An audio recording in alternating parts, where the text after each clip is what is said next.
જય શ્રી કૃષ્ણ મિત્રો, હું છું અસ્મિતાબેન મુગલપુરા. મારા રસોડામાં તમારું સ્વાગત કરું છું. આજે આપણે બનાવશું 5 લીટર દૂધના પેંડા. તો ચાલો બનાવીએ. આજે મારા મામાના ઘરેથી ગામડેથી દૂધ આવ્યું છે 5 લીટર. તો મારા બાળકો કે મમ્મી આજે આપણે પેંડા બનાવી નાખી. તો આજે મેં પેંડા બનાવવાનું શરૂ કર્યું છે. આપણે ધીમા ગેસે જ હલાવવાનું છે, નકર નીચે બેસી જાય.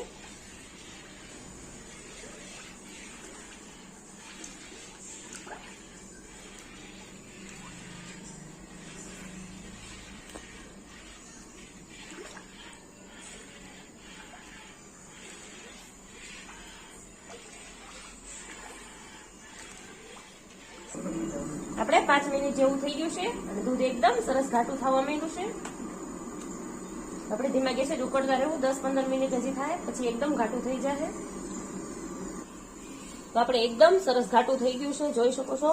તો આપણે થોડીક વાર પછી આપણે ખાંડ નાખી દેશું અને થોડીક વારમાં જ આપણું 10 મિનિટમાં બનીને તૈયાર થઈ જશે.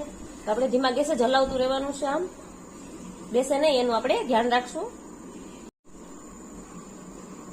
આવી રીતે જ આપણે હલાવતું રહેવાનું છે. અહીં સુધી દૂધ હતું, હવે આટલું થઈ ગયું છે, એટલું આપણે ઘાટું થઈ ગયું છે. એકદમ સરસ કણીદાર દૂધ થઈ ગયું છે. આપણે ખાંડ નાખી દઈશું.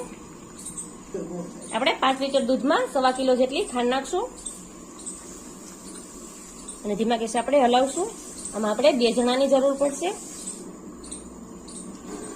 આજે મેં મોટા ચૂલે બનાવ્યું છે પેંડા, કેમ કે નાના ચૂલે ઝડપથી ન બને એટલે મેં મોટો ચૂલો લીધો છે બનાવવા માટે પેંડા.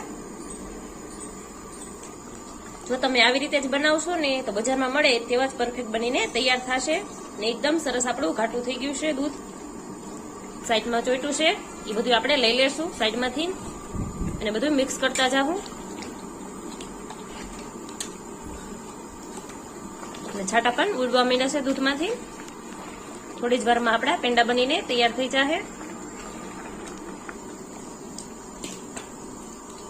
એકદમ ઘાટું અને કણીદાર થઈ ગયું છે. આપણે થોડી જ વારમાં પેંડા બનીને તૈયાર થઈ જશે.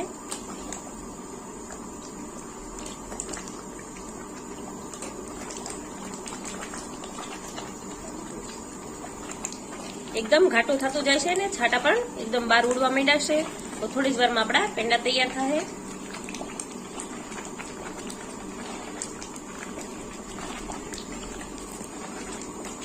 આપણે પેંડા બનાવવાની તૈયાર થઈ ગઈ છે.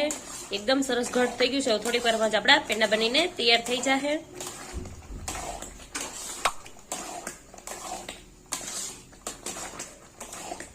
હવે આપણે ખાસ ધ્યાન રાખવાનું છે નીચે બેસે નહીં એનું.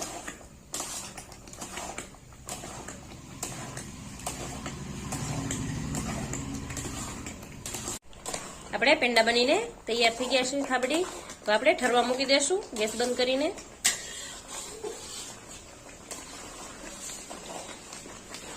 ઠરવા મૂકી દીધું હતું. આવી રીતે આપણે પેંડા વાળી લેશું. પેંડા વાળીને આપણે ડીશમાં મૂકતા જાઉં.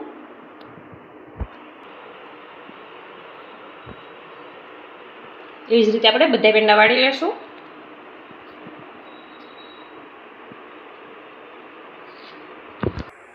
આપણે 5 લીટર દૂધમાંથી પેંડા બનીને તૈયાર થઈ ગયા છે, એકદમ કણીદાર, જોઈ શકો છો.